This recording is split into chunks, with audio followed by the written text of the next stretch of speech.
Sambutan Raya Ikan Syawal tahun 2024 kembali semula di Universiti Malaya dan kali ini 5,000 warga UM memenuhi yang asalnya Dewan Peperiksaan Utama Universiti Malaya untuk menjamu selera dan juga menyaksikan persembahan menarik yang dirancang seawal bulan Ramadan lalu.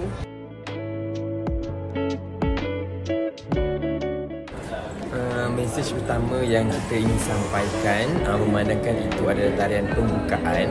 Jadi tarian tu hanya sebagai pembukaan majlis lah.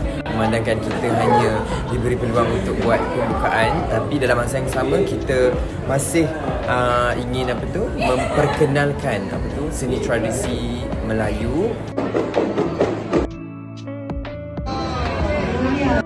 Saya kira hari raya pada tahun ini agak sedikit berbeza. Kita lihat bagaimana persembahan yang dibuat oleh anak staf, oleh staf sendiri dan oleh pelajar itu sendiri. Kalau kita tengok sebagai contoh dalam anak staf tadi, mereka-mereka yang berumur 4 tahun, mereka-mereka berumur 5 tahun, tapi telah menonjolkan satu perkara yang agak menggembirakan kita.